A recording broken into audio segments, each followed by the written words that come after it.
Hello viewers, তো আমরা artificial ইন্টেলিজেন্সের এই ভিডিওতে মূলত আমরা আলোচনা করব যে আর্টিফিশিয়াল নিউরাল নেটওয়ার্ক নিয়ে।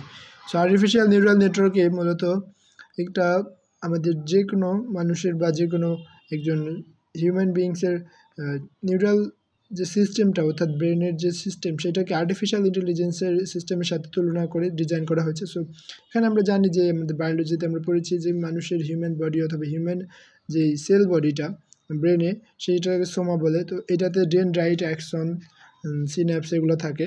তো এখন আমাদের এই যদি আমরা এটার সাথে তুলনা করি তাহলে ডেনড্রাইটটা হচ্ছে আমাদের ইনপুট, অর্থাৎ আমাদের এখান থেকে একটা ইম্পালস ফায়ার হবে বা ইম্পালস আসবে। তো এই ইম্পালসটা আসার পর আমরা এটা যেহেতু ডেনড্রাইটটা আসতেছে একটা সিগন্যাল বা ইম্পালস নিয়ে, তাই এটা হলো আমরা ইনপুটের সাথে তুলনা করতে পারি। একইভাবে আমাদের এখানে যদি আমরা দেখি যে এই যে এক্স নট থেকে এক্স পর্যন্ত যাচ্ছে, এটা হলো ইনপুট হিসাবে যাচ্ছে।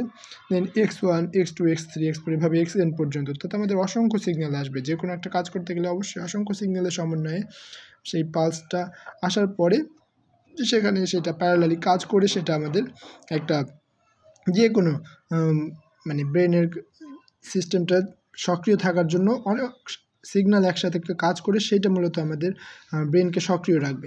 তো এখানেও সেম একই ঘটনা, এক্সএন অসংখ্য সিগন্যাল ইনপুট হিসাবে আসছে। দেন এটা হচ্ছে সামেশন বা নোট হচ্ছে আমাদের এই সোমাটা। তো সোমাতে অসংখ্য সিগন্যাল আসবে, সেটা হলো আমাদের সব সিগন্যালকে সমন্বয় করবে।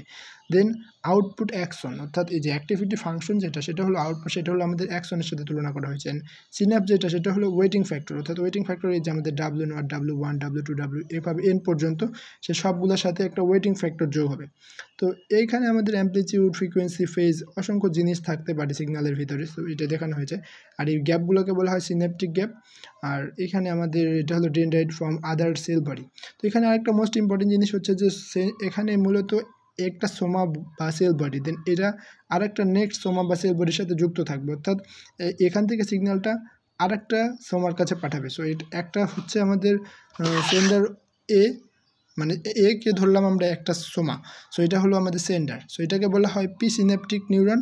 দেন আরেকটা সোমা যেটা রিসিভ করবে সেটাকে আমাদের বলা হবে হচ্ছে পোস্ট সিন্যাপটিক নিউরন, অর্থাৎ ওইটা হচ্ছে আমাদের বি অথবা রিসিভার। তো এভাবে মূলত একটার থেকে আরেকটা সিগন্যাল যে আমাদের এটা কাজটা সক্রিয় থাকবে।